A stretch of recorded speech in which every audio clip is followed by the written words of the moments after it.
Hello मेरे प्यारे बच्चों, आपका हमारे इस केमिस्ट्री क्लास में स्वागत है। बहुत बहुत स्वागत है। चलिए भाई, केमिस्ट्री क्लास शुरुआत करते हैं।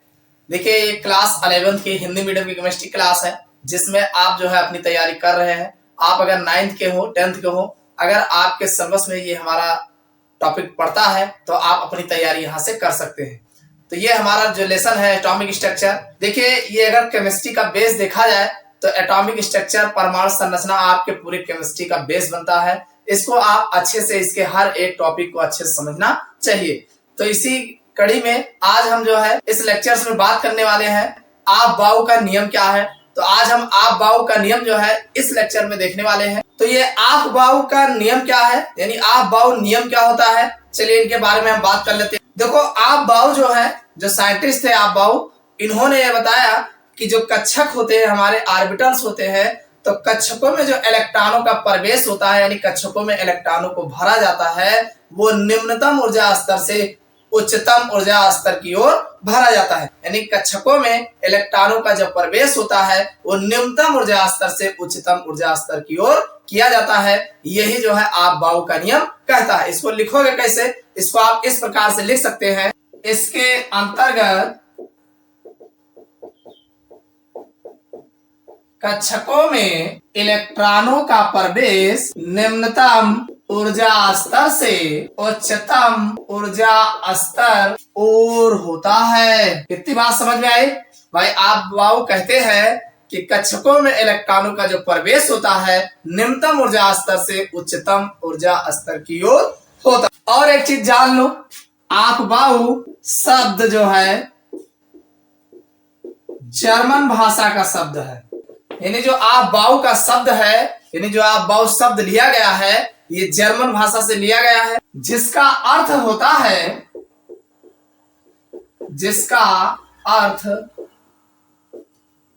है निर्माण करना।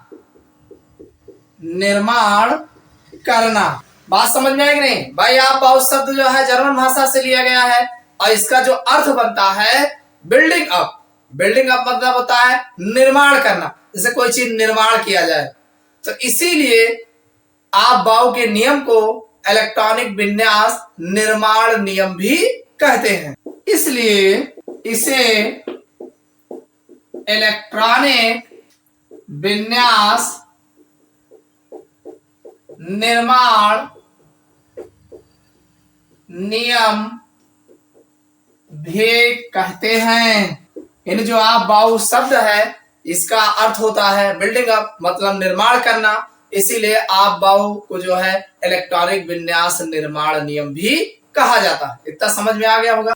अब जैसे इससे कुछ अपवाद की बात करें, यानी जो क्रम से ना किए जाते हो, तो क्या अपवाद है? देखो, एक होता है कापर 29 होता है, यानी कापर का परमाणु क्रमांक जो है 29 होता है। अगर आप कापर का इलेक्ट्रॉनिक विन्यास करते हैं तो 1s², 2s², 2p6, 3s², 3p6 भाई 29 है, 3d10 होगा, लेकिन नहीं, उससे पहले यहाँ पे 4s1 उसके बाद 3d10 लिखा जाता है। तो ये जो है इस नियम के अपवाद में आते हैं। इसी तरीके से क्रोमियम है, क्रोमियम का आप जानते हैं परमाणु क्रमांक 24 होता है। इसका भी इलेक्ट्रॉनिक विन्यास करेंगे 1s², 2s², 2p6, 3s², 3p6 और उसके बाद 4s1 और 3d5। तो ये इनके जो है एग्जाम्पल्स में कुछ अपवाद है, जिनमें जो है डी बाद में लिखा गया है, यस पहले लिखा गया है, और नहीं तो जो है ये इस तरीके से इलेक्ट्रॉनिक विन्यास जो है किए जाते हैं। बात समझ में आ गई होगी।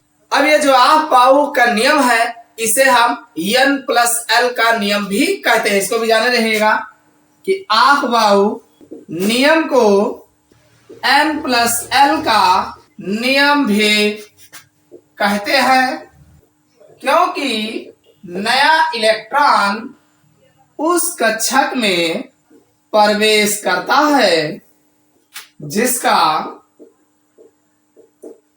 N+L न्यूनतम होगा।